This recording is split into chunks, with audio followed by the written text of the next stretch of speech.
And people can continue to answer the poll while we welcome you. So we'll get this webinar started. Welcome everyone. My name is Mary Dussault, and I am the Principal Investigator for the YouthAstroNet project and Science Education Program Manager here at the Harvard-Smithsonian Center for Astrophysics, which is in Cambridge, Massachusetts. Co-located here at the Harvard University campus is the Harvard Department of Astronomy and the Smithsonian Astrophysical Observatory. And our team, the YouthAstroNet team, some of the members are on the webinar now. You may see Erica on video screen. Erica is probably your main contact to the YouthAstroNet program. She's our community coordinator. Also on our team is Frank Sinkowitz, who's our telescope engineer. You'll be hearing more about how you get to access our telescopes. Aladdin Ibrahim, who is our IT specialist, and he develops the YouthAstroNet website and all the software that students get to use to control the telescope and to process their images. You're going to hear more about that. Harry Houghton is our education specialist who develops video tutorials for how to use various things, and is also holds office hours, video office hours for you to, anytime you're having questions during the program, we're here to support you.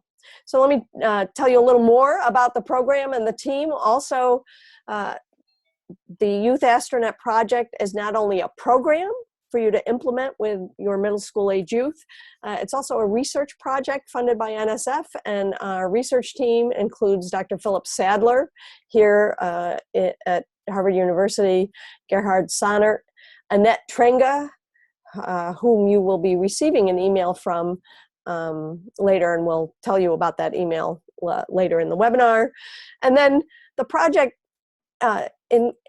there's all of you who are the educators who bring all your strengths and knowledge about how to work with your kids around STEM topics.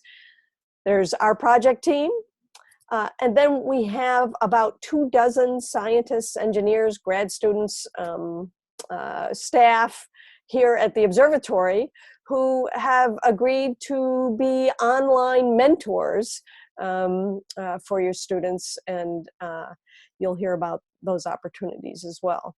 So that's the team. What we're going to cover in the next 45 minutes or so: give you some general background information about the program, an introduction to what the YouthAstroNet research project is, what the program is, and what the online self-paced training, which is for you, the educators, to learn how to implement YouthAstroNet activities and curriculum in whatever setting you teach kids. So many of you are classroom educators, but many of you are out of school time, after school educators. There's some museum and informal learning library specialists out there. So we have a big variety of educators who work with young people, and that's really, I think, a strength. All of you will bring your different perspectives to the program, and that's one of my favorite parts of this program. So a little bit about us. The Center for Astrophysics here in Cambridge, Massachusetts is one of the largest centers for astronomy research in the world. We have astronomers and engineers and computer scientists, but we also have graphic artists and program managers and business people, all of whom make the science and asking questions about the universe possible. We also have a science education department and that develops professional development programs, conducts research on how students learn and what are the factors that help young people persist in science education. And one of the tools, innovative tools that we've developed over the past couple of decades actually, is our robotic online telescope network, which is the centerpiece of the YouthAstroNet program. And in the bottom left here is one of our robotic telescopes that YouthAstroNet gives your students an opportunity to control.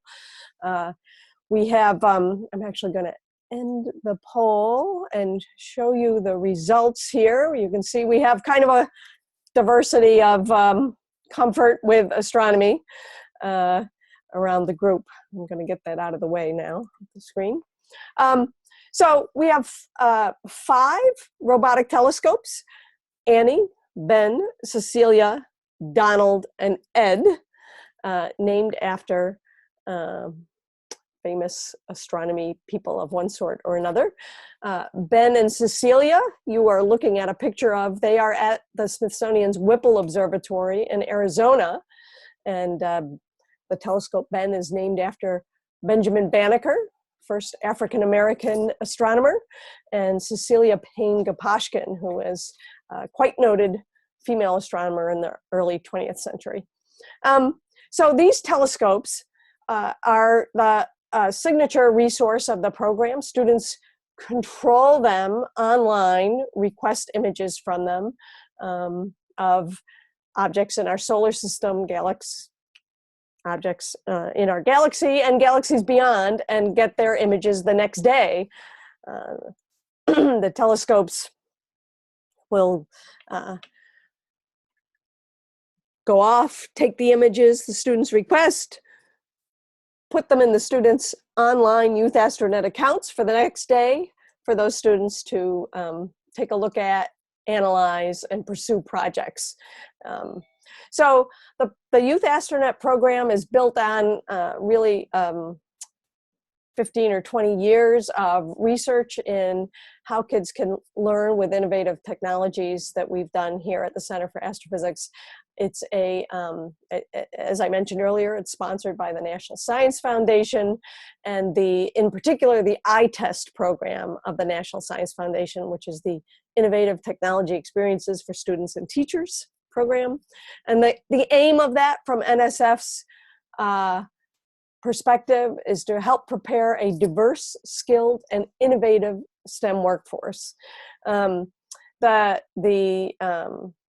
All funded iTest projects are intended to particularly stimulate interest and motivation in science and technology fields, computer science, especially among girls and kids from groups that are underrepresented in STEM. So, what are the goals of the program? For the students who participate, we hope they'll develop 21st century skills, problem solving, teamwork. There's projects to do with the telescopes, increased interest and awareness and knowledge around some STEM content. And we also include the arts and STEAM content. We consider this program to be interdisciplinary. There's a lot of scientific practices that students will be able to engage in the use of the telescopes and the image processing software and the projects they do. And really our long-term impact is that YouthAstroNet participants, part of their engagement in YouthAstroNet helps them develop an identity as someone who knows about, uses, and can contribute to science learning, whether or not they decide to pursue a STEM career, but that they have STEM identity as part of their makeup. One of the key aspects of your participation now in YouthAstroNet is, since it is funded by the NSF as a research project, we are researching the factors that motivate, what are the factors of our program and the ways that different students experience it that motivate student interest and identity in STEM. And as an educator participant, we're asking our educators be willing to participate yourself in the research study that's associated with the program, and that you be willing to facilitate the parental consenting process for the students in your environment for their participation in the study. And so your participation is a willingness to take pre and post surveys and give us feedback about your experience with the program. With regard to the parental consenting process, we provide you with the forms to distribute for your students to take back to their parents for participation. Finally, we ask that you reserve time in your program when you do implement YouthAstroNet to facilitate your students in taking our pre and post surveys, which probably take about 20 to 25 minutes. And here's an example of the post survey. And so you'll see we ask questions about kids' science affinity, their interest and enjoyment. Here's a bunch of questions, some of which are about understanding of STEM careers. I know about different kinds of jobs. The program gives them opportunities to learn about different kinds of careers that are either directly or tangentially related to astronomy and robotic telescopes. We also ask questions about their participation in the program. So that's the research aspect of the program. Now let me describe the program itself. Oh, actually, let me before I do that, let me let you know a little bit about some of the results we've been getting. We've actually had over 1,500 students, Erica, 1,500 students participate with 50 educators across the country. This is some early interim data that just looked at results from a little over 250 kids in about 20 different programs.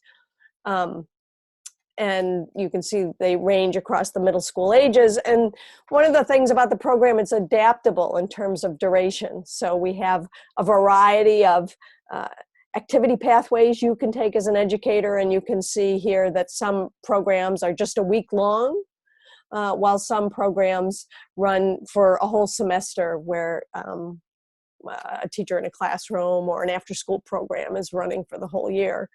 We're trying to target kids from groups underrepresented in STEM, and this is kind of our demographic makeup. Before you move on, there's a couple of questions in the chat box. Erica, great. Erica has interrupted me with a couple questions. What do I need to? So I've already discussed that students will take the survey online. Yes, students. So the surveys are online. They're linked as part of their online YouthAstroNet account, which we'll be talking about. And there's a question about seeing your answers. Can you as educators see the answers? You cannot, and that's part of our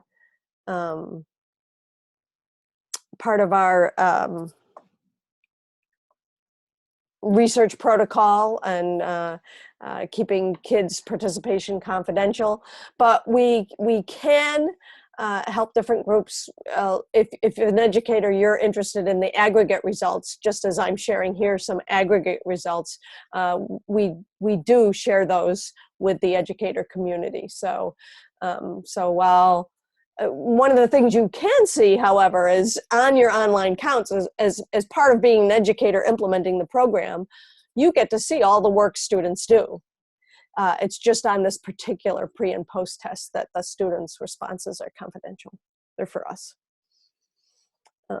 Great. Okay. I'll move on to this is a little bit of a complicated graph here, but over those 1,500 students participating in YouthAstroNet, remember on that post survey, we asked students what kinds of activities they did in their program. And what this graph is showing is that the more students noted that they actually use the telescopes, use the image processing, use the specific features of the YouthAstroNet program, the online portal, talking to scientists, the more they report those things, the greater increases they get in STEM identity, measures of career interest, and STEM affinity. So that's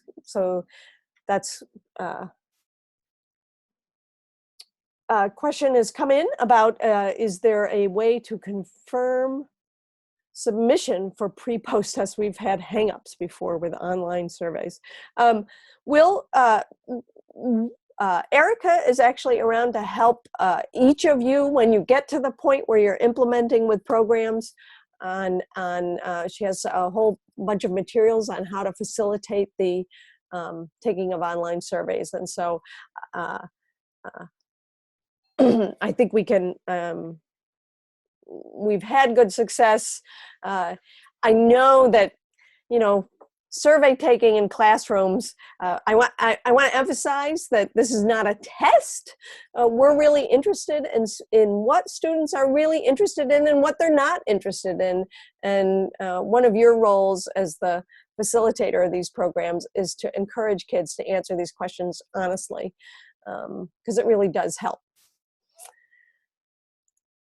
All right, so here are some other results from we asked students an open-ended question on the post survey about what's something you discovered.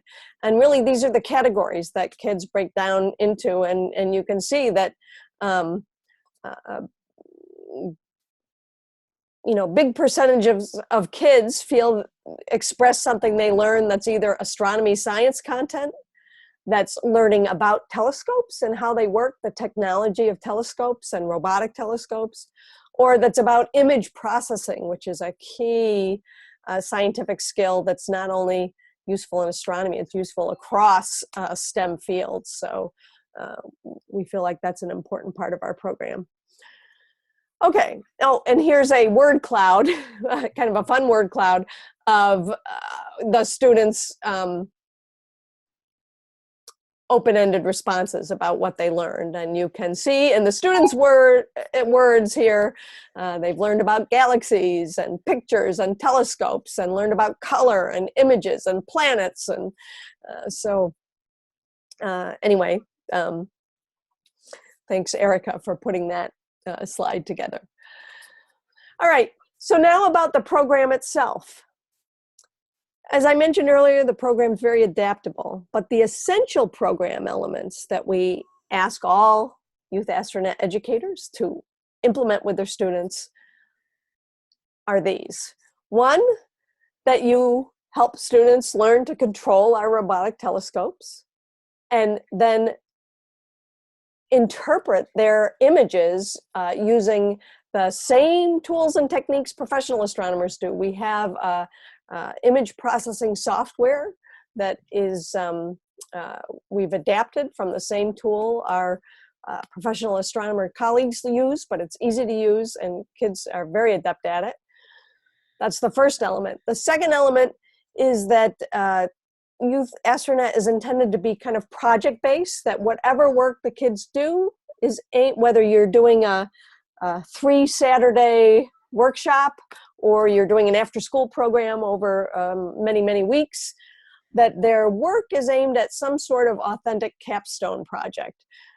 Maybe the creation of a display or an exhibit or a video or a family night or a community exposition. Can I have a following students to the office for announcements? Oh, did you? Yeah. Okay. Sorry about that. Somebody's in a school where they're making announcements. So the first element is engagement with the telescopes and image processing software. The second element is orienting the program so kids are working towards some final product. And the third element is that there's a lot of multidisciplinary integration, and you can choose a particular pathway that makes sense for your learning environment. So if you're in a classroom and the moon is a curriculum element, your project can be around learning about the moon or creating some multidisciplinary display, integrating art and poetry and science about the moon. But if you're into robotics and engineering design challenges, we have curricula around designing the elements of a robotic telescope. So we have adaptable kind of pathways that are related to the students' emphasis on learning to operate a robotic telescope. Here's some examples of capstone projects. There's an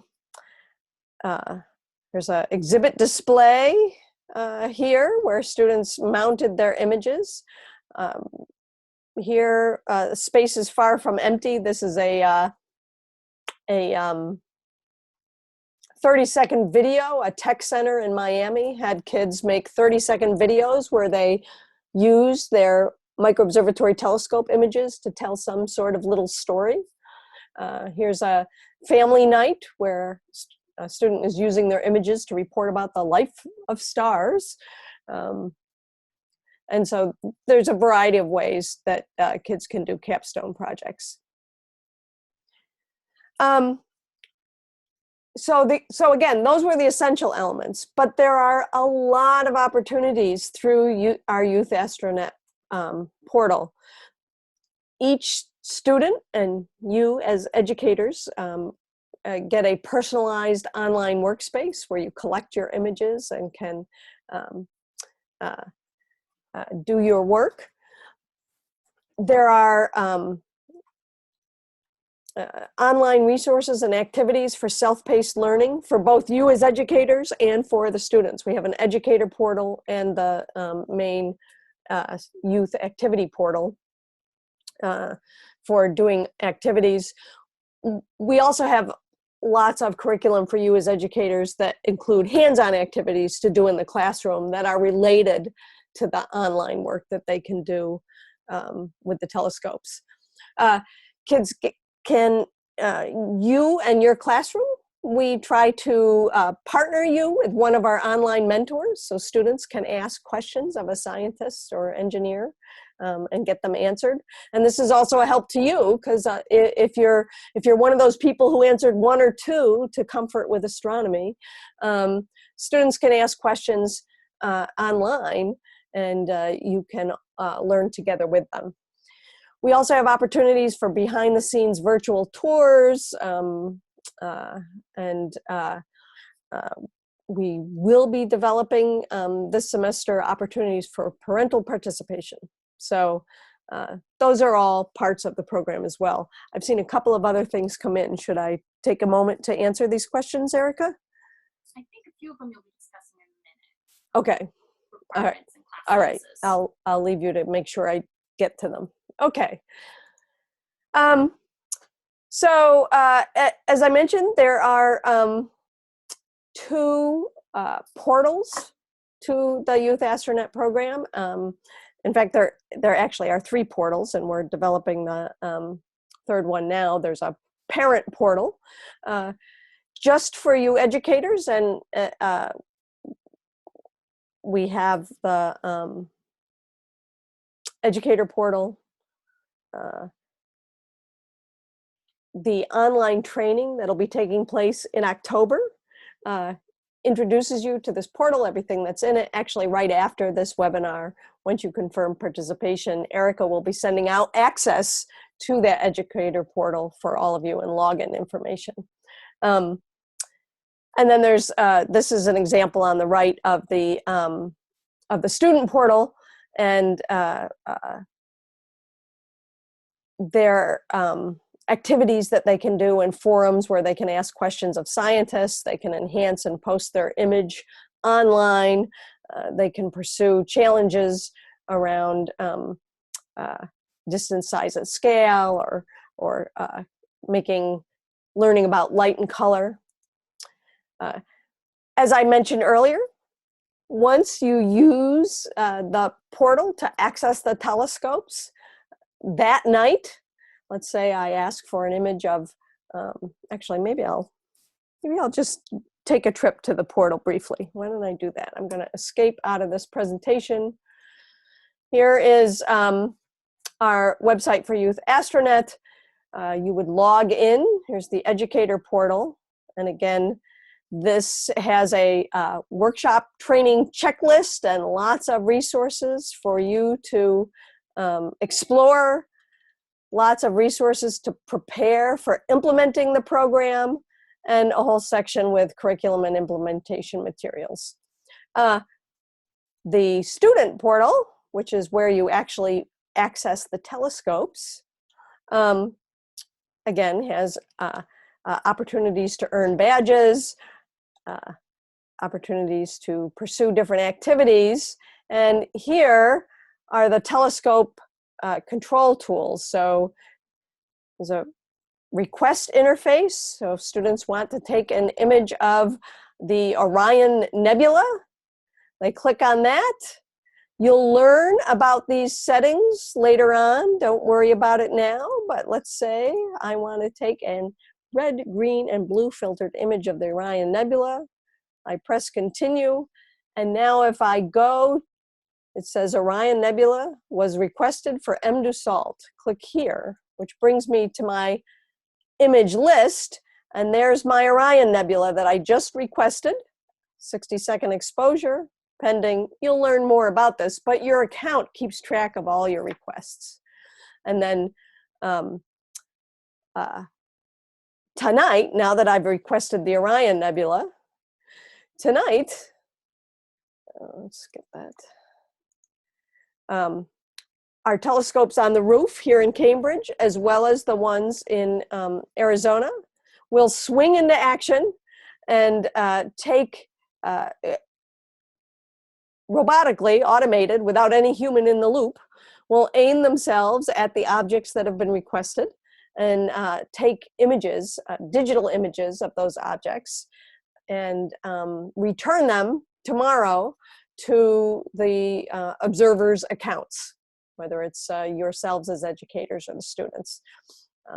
So the telescopes are automated. One of the things students can learn is about how the telescopes work. And then the images come back, and we have some browser-based software that is the same software our professional astronomers use, but we've adapted it to make it a little less overwhelming and less jargony. So it's easy to learn, but students learn how to analyze and enhance their images and interpret them and to make measurements on them. So you see in this slide an image of the moon on the left, and a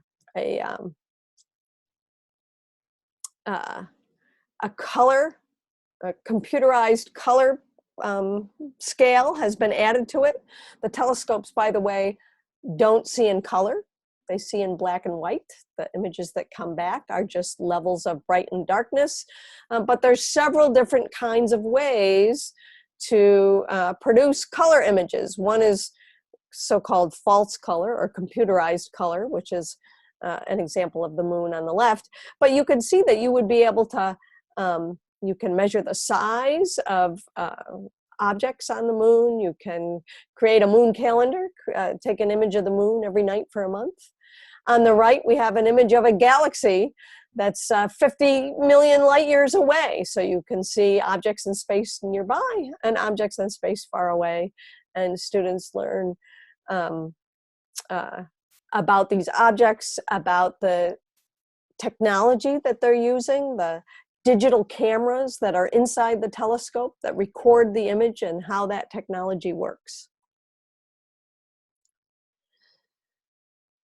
Another opportunity we mentioned earlier, when you are implementing with your students, you can request live interactive Q&A sessions with scientists from here at the Center for Astrophysics, and you can request particular content be covered, or it might be a career Q&A about what did it take for you to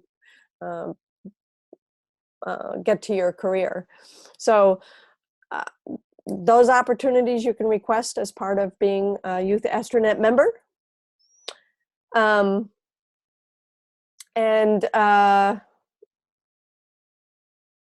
Implementing the program happens after your own online training. And so basically, this webinar was to give you a little preview of what the program is.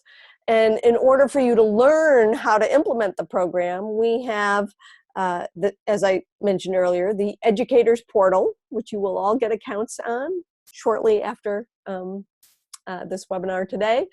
And starting in mid-October to the end of October, we kind of have an intensive series of 3 live webinars, live office hours that you can attend, and then a bunch of self-paced activities on that educator portal for you to teach yourself how to use the telescopes, for you to do your own capstone project, creating images, learning how to enhance those images, looking at the curriculum to decide what's the avenue, what's the way you want to adapt the curriculum for your learning situation, and to plan an implementation. So, so the online training is basically 3 live webinars, a few hours of additional self-paced training where you explore the online portal, actually use the telescopes, try some of the activities that are online. Use the forums to introduce yourself to the other educators and to us, and let us know what your learning context is like. There's a little checklist on the educator portal. And once you finish that checklist, which has some basics of introducing yourself, taking an image, posting some of your images, learning how to do a full color image, then you're ready to implement. And Erica helps you out with getting accounts for all your students, making sure you get the parental consents to get consent for the students to participate in the research surveys, and we are really looking forward to seeing what we can learn from you as you take our resources and really strengthen them with your own expertise and activities, and see what you can do.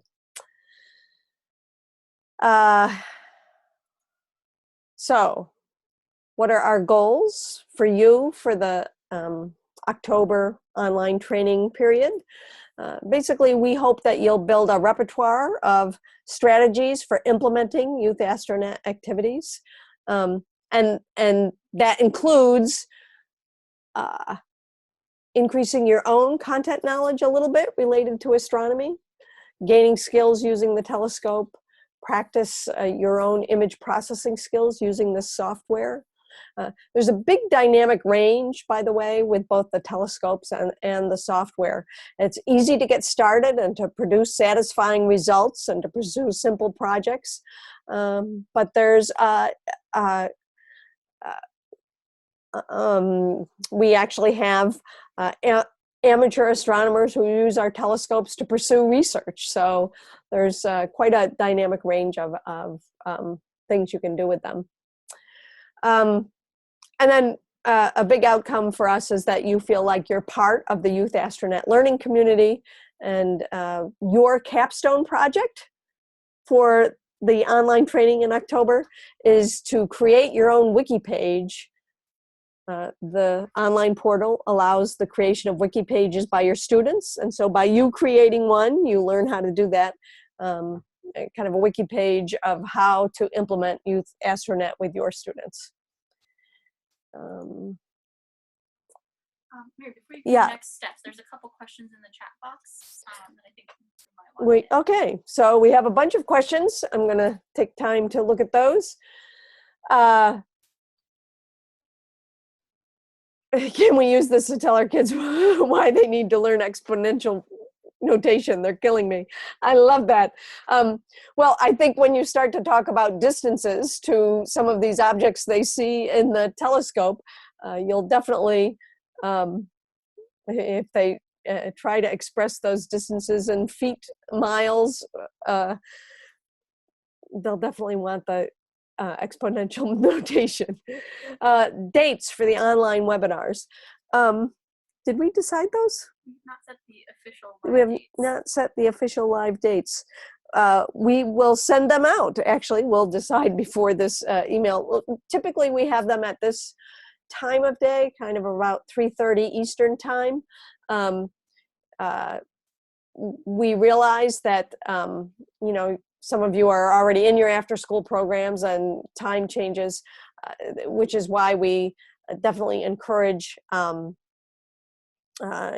you can view the recorded webinar, but we also have a lot more office hours, which are staffed by both Erica and Harry. Are you anywhere in camera range? I see that Harry's here. He's not. There's Harry.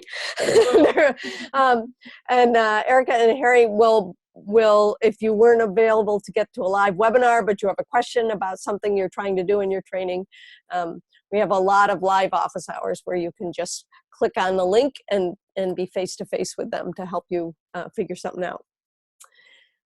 Is there a limit on how many pictures the students can take per night per week? Great question.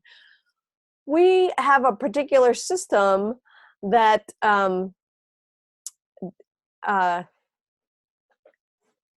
instead of limiting students to a number of images, we limit the number of possible targets. There's about 40 or so targets in the sky, and then there's different filter settings and different ways to take those targets, and sometimes those targets change. So if 10,000 kids ask for the moon, we don't take 10,000 images of the moon. We take, and they take it with a 1/10 of a second exposure. We take one image of the moon like that and we put it in all 10,000 kids' accounts. So, so kids can take as many pictures as they want. We hope they'll take them over and over again. There's a lot to be learned from taking pictures every night and seeing the difference that the weather makes. Seeing, by the way, the telescopes are, you might have noticed, they're not in a dome. They take pictures rain or shine. So sometimes you're going to get back a picture that doesn't have any stars in it because it was cloudy, and it's part of being an astronomer.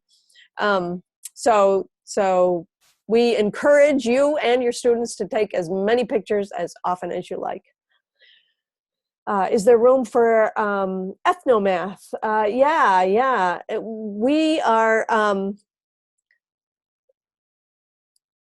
We are very open to your suggestions for how to make our materials kind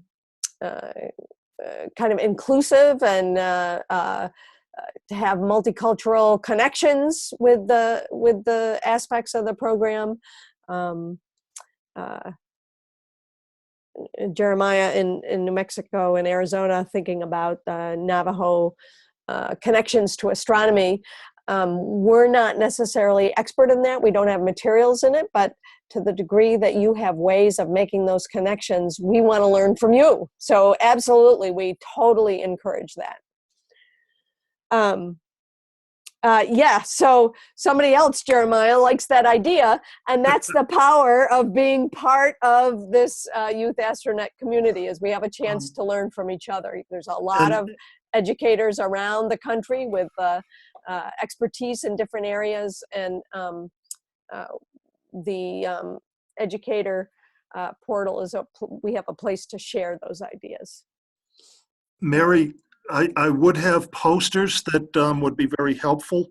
There are some other materials here that if I can get a team interested in doing this, but I also have a mother-in-law that would be enormously helpful, except she doesn't speak English. So I'll have to have somebody translate from the Navajo, but she has, you know, she would recognize all of these constellations, not a single one of the Greek ones, but she would sure know the Navajo ones. So Oh, that's excellent. Jeremiah, kind of- I'll make sure Erica will kind of reach out to you for materials that you might be aware of that we should put on the Youth Astronet portal. Awesome. Look, we're already learning from you. You haven't even joined the community yet. This is great.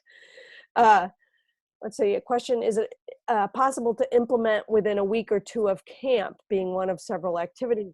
Or does this require a larger time commitment than a handful of several-hour blocks? Great question. Before you answer that, Yep. there's also been questions about the numbers of students and the numbers of programs they can run. So all is one. Okay. All right. Thank you. So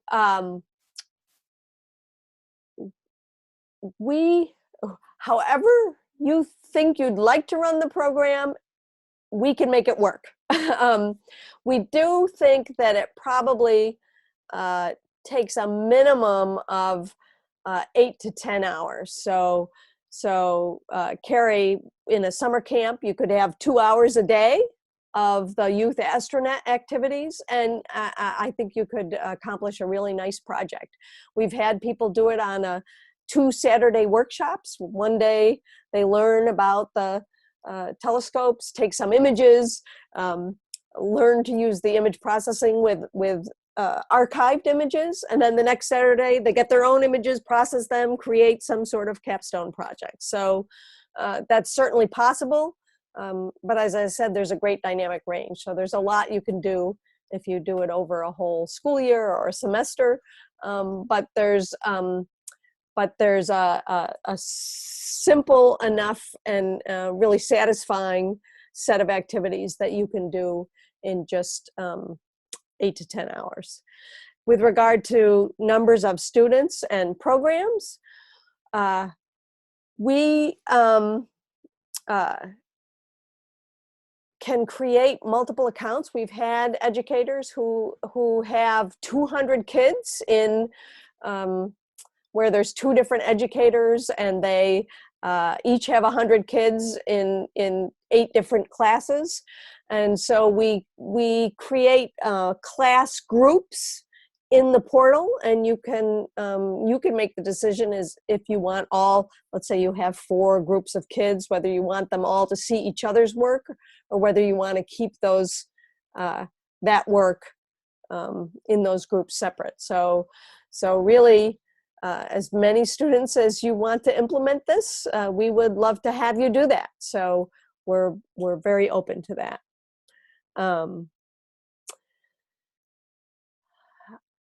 Okay, so let's see. Oh, people are having conversations online here all about the Lakota and other Native American connections. Great. Immediate next steps for those of you who have to leave are on the screen. You should have all learned about this by having signed up in our SurveyMonkey with your name and information. We are going to have our research coordinator, Annette Trenga, send you an email. So you want to look for that email from Annette Trenga in which you confirm your participation and say, yes, I consent to take the pre and post surveys. And then the second step is before our first webinar in that midweek of October. It will probably be October 16th or 17th, something like that. But again, we'll send out the exact dates after this webinar. We'd like you to complete the pre-survey. And there's a link on the screen, but Erica will also send all of you that link. So those are the immediate next steps. Otherwise, we hope to see you at the live webinar in mid-October, and we will be creating and sending you information for your online account to get started exploring Youth Astronet materials even before that webinar. Other questions? And for those of you who, Hagoshila, Hakone. Biya, Nijonia.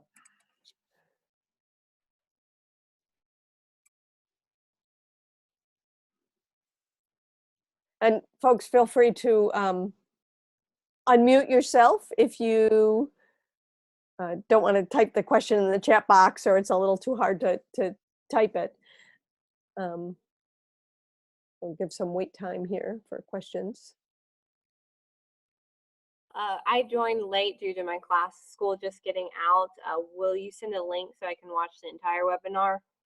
Yes, we will send all of you a link to the entire webinar and materials. And if you want to share it again with educator colleagues, we're happy to entertain new participants as well. So we will send you all a link to the full webinar along with these slides.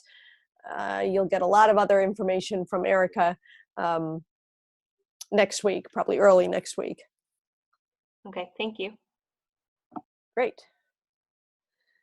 I see a couple other questions here before we wrap up. We did talk about how long the program lasts. So the project as a whole, the NSF project, runs through at least September of 2018. So this next whole academic year and next summer. We hope for the program to continue running even longer than that. The research project may go away at that time, but it's our intention to continue to facilitate YouthAstroNet implementation. So as Erica says, once a YouthAstroNet educator, always a YouthAstroNet educator. You can do this program hopefully again and again. So without any other questions, and again, until you have accounts on the portal, feel free to email Erica as our center point of communication. She'll be emailing you, so I know you have her email address. And ask any questions you have in the meantime. It's been great to interact with all of you now. I love the fact that we've already had some discussion about extra resources to be added to the project. This is really fabulous. And we look forward to seeing you on the YouthAstroNet portal. So thanks, everyone. I'm going to end the meeting here. And let's see, stop the recording.